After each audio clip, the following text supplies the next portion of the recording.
Hello everyone, JRDeal96 here with a brand new unboxing. As you can tell by the title, it's WWE shop related and it's CM Punk related. At this point, you're going to probably be seeing this a lot. Anytime any new merchandise comes out or a retro t-shirt comes out, you're probably going to be seeing this. And based on today's, this specific shirt today, it's a retro t-shirt. And it was something that I was begging, and I'm pretty sure I'm not the only one, was begging WWE to bring back, because they do this with some other guys. Like Rey Mysterio had the old T-shirt with the bunch of pictures of him with different masks on the back of the shirt. They had they put out some of the older John Cena T-shirts from like the Ruthless Aggression era, the Doctor Thugonomics era, stuff like that. So I was like, when are they gonna do this with Punk? Because his most iconic shirt, I honestly might say, is his iconic ringer shirt from Money in the Bank 2011. And I'm pretty sure some people will say, no, it's his, Two Fists shirt from 2009, or, his very first shirt from like 06, 07, or his Straight Edge Society, or his In Punk We Trust, or his, whatever the hell, the Knees to Faces, which is a parody on The Rock's Boots to Asses. Like, they would say all these things. So here we are. Like, the first time I heard this, I immediately got it because I couldn't help myself. And it was on pre-order, and it was expected to be shipped at around the beginning of March. And it ended up shipping maybe like a week or two later after I initially ordered it. And I opened this already because after the paranoia that happened last time when I got the T-shirt from CM Punk from WWE Shop, they ended up sending me the wrong size. They ended up sending me a small. So there's a little bit of a paranoia in me because of it. So I have to keep checking every time now. You know what I mean? And I don't like doing that, so because I want to open it initially, so. And I felt like it was overdue because if you want to know, I still own my original one. This is a medium-sized T-shirt, and this is back when the WWE had the authentic wear patch at the bottom right side of the shirt. They started doing this in 2008, 2009, and then that was a part of their thing for the next up until like 2015, I think. So that was my original, and my God. And it still had the old WWE scratch logo on there, and this is a medium size. Back when I was still a scrawnier kid, and I was like 17, 18 years old, 17, 16 years old. So I ended up now getting a large here. So I'm gonna be curious about the differences in terms of like quality and the style.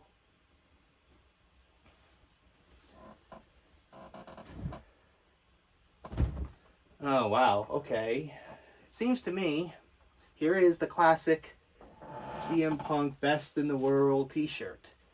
You have his iconic logo from his iconic, Money in the Bank, shirt. Based on the Chicago flag with the taped fist and the lightning bolt with the Chicago stars on the front. And then on the back, you have CM Punk Best in the World with the Chicago star underneath CM Punk. Best in the world, because back then he started calling himself the best in the world, or technically he kept saying that he was the best wrestler in the world. He's the best ever since day one.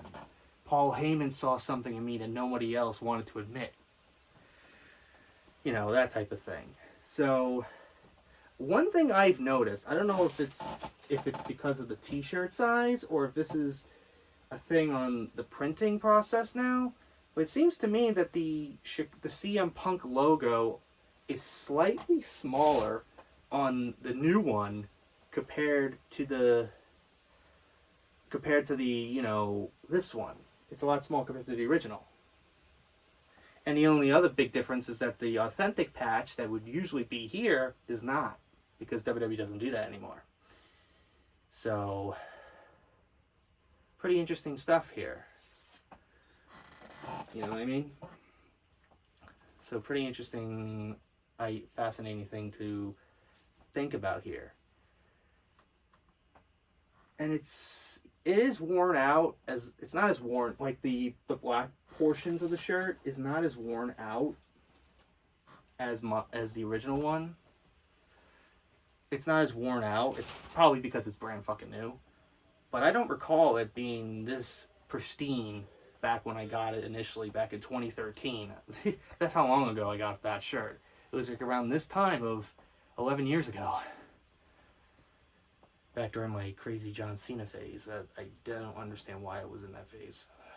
I'm kind of embarrassed by it. But anyways, let's try on this shirt now, shall we?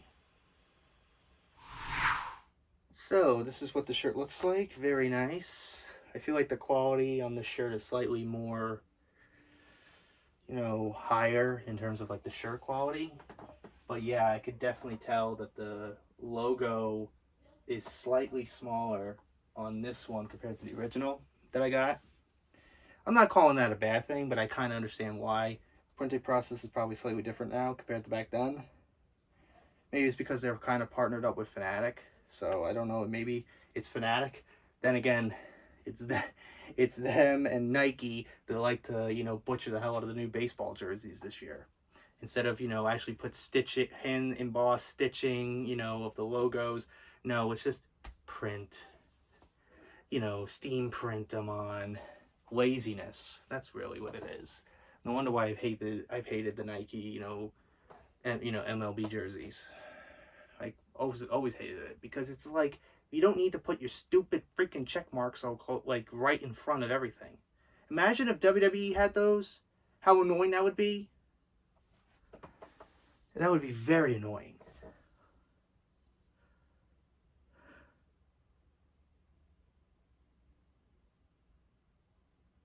Okay, thumbnail done there. So that's really it on this unboxing for CM Punk's iconic retro classic Best in the World t-shirt from the 2011.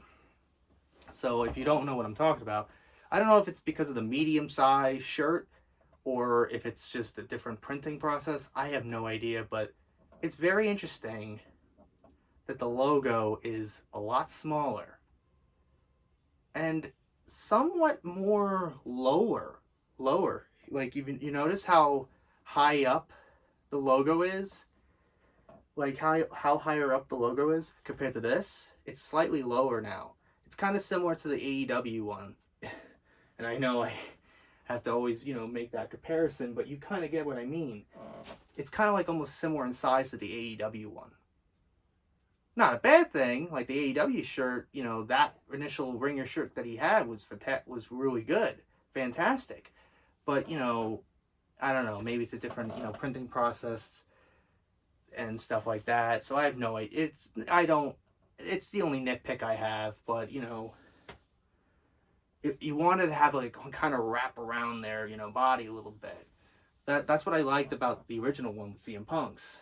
Like what I liked about that one a lot, because it kind of wrapped around.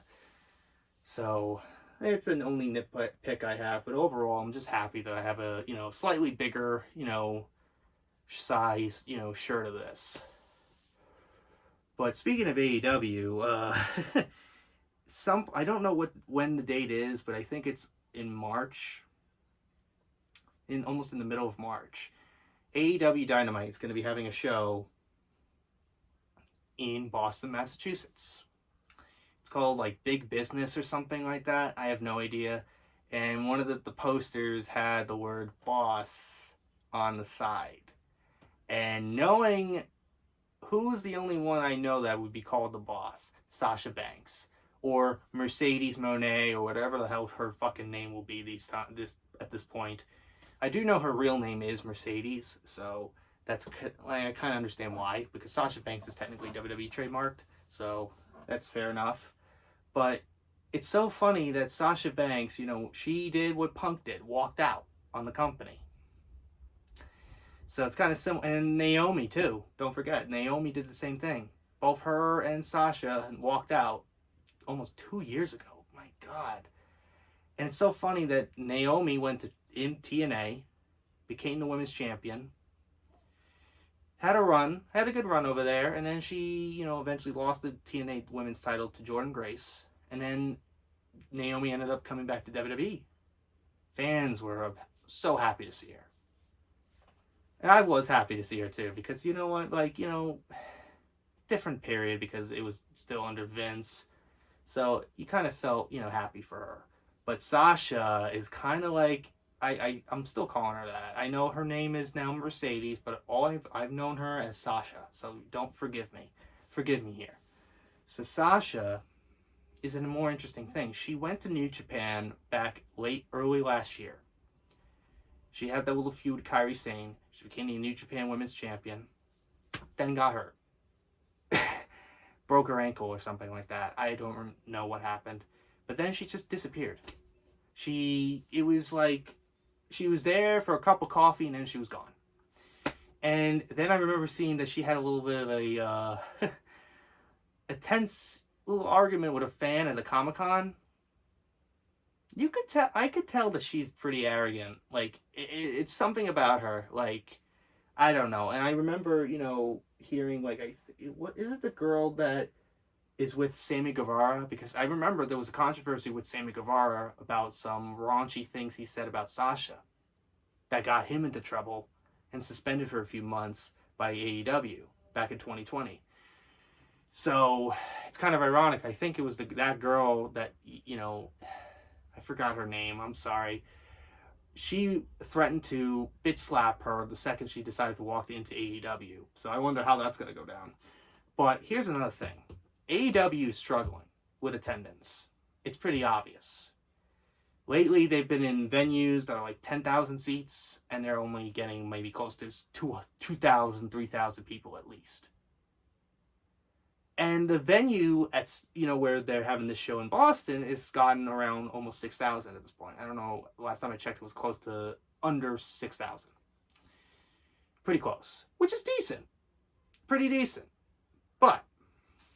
And everybody's claiming this is going to be huge for AEW. Yeah. But that day. But what happens then?